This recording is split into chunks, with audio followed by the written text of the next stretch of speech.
Assalamualaikum warahmatullahi wabarakatuh. Nama saya Randy Putra dari kelas 12 Al-Jazari nomor urut 22. Di sini saya akan mempresentasikan uji kompetensi bab 2 tentang penegakan hukum dan pelindungan dan penegakan hukum di Indonesia. Yaitu soalnya nomor 1, apa yang dimaksud dengan pelindungan dan penegakan hukum? Jawab. 1. Perlindungan dan hukum dimaknai secara daya upaya yang dilakukan secara dasar oleh setiap orang maupun lembaga pemerintahan, DNA, swasta bertujuan menguasai pengamanan, penguasa dan pemenuhan kesejahteraan hidup sesuai dengan hak-hak asasi yang ada. Penegakan hukum adalah proses pemungsi norma-norma hukum secara nyata sebagai pedoman perilaku dan hubungan-hubungan hukum dalam kehidupan bermasyarakat, berbangsa, dan bernegara. Yaitu soalnya nomor 2, mengapa pelindungan dan penegakan hukum mutlak harus dilakukan dalam sebuah negara demokrasi? Karena kedua hal ini tersebut saling berhubungan erat.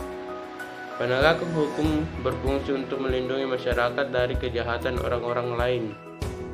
Jika orang yang melanggar hukum tidak dilaksanakan, akan terjadi kesewenang-wenangan yang mengakibatkan kesengsaraan. Yaitu lanjut ketiga, mengapa pelindungan dan penegakan hukum mutlak harus dilakukan dalam sebuah negara demokrasi?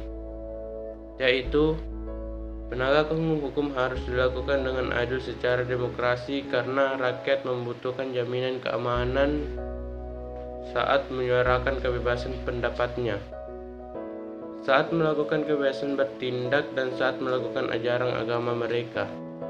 Apabila hukum tidak ditegakkan, akan kemungkinan akan terjadi tidak kewenangan dari pemerintahan. Begitupun sebaliknya, masyarakat serta merta menyuarakan kebebasan tanpa ada batasannya. Lanjut keempat, berdasarkan peran polisi dan jaksa, hakim, dan advokat serta KPK dalam proses penegakan hukum di Indonesia,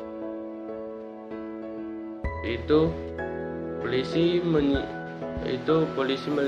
menyelidiki, menangkap tersangka, hakim orang-orang yang memberikan keputusan setelah mengadakan pemeriksaan di pengadilan, jaksa orang yang mengajukan perkara berupa tuduhan serta tuntutan hukum, dan advokat saat dengan mengacarakan, yaitu orang-orang yang memberikan nasihat, membela, mewakili orang-orang